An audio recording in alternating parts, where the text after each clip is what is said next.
Let's face it. Musulay po kuno tag pabulkit sa atong nawong.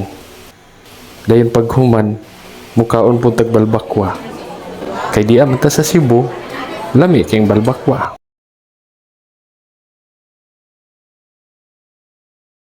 Pagkahuman yung payag sa tinulang manok, akong gihikap akong nawong na ako'y namaktikdan nga mura man og na inanapot nga tamtak sa akong nawong. Mura magkasap kaayo.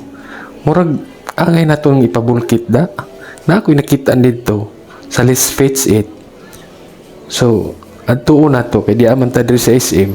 Naaraman ni himutang diri sa taas. So, adto na ta kay aron masayo-sayo na tog human. Kay angay yung ipabulkit ning nawunga kay kasap na kayo. So di ata karon sa Let's Face It, diri na to ipabulkit. O grabe na kung pagkahibulunga kay magpabulkit ra mo ko sa akong nawong. Pero ningon man ang babaye nga, "Sir, higda sir, pag-unsa ka mi?" Ug pag-abot sa pila ka minuto, nahibong na mo ko kayo kay mura naman yang isiminto. Ug niingon pagyud ang babaye nga, "Sir, kini ba imong nawong dili man angay bulkiton kay hamis naman ni kayo mura naman kag sipyulo." Ug niingon dayon ko nga swerte kay imong kamot kay nakahikap gyud ang nawong nga day.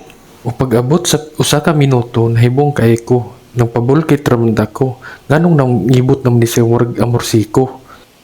Ug niingon naman ko nimo day nga normal lang ang paglimpyo. Mura lagi ni siya og imong giispalto nga dili pa man ni masiminto kay hamis pa man gud ni kaayo.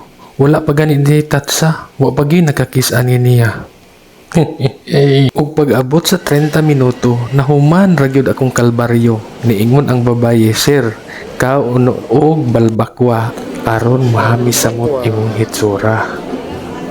Ug wala nailangan pa nipalit din ko og balbakwa kay kuno makahamis sa hitsura.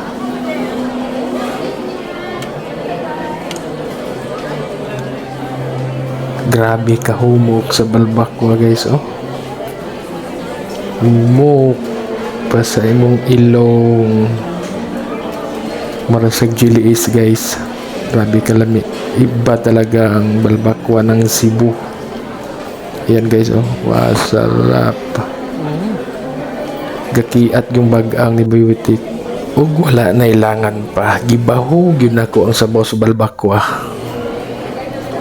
Aron lami kaing pagtamoy. Wow, sarap.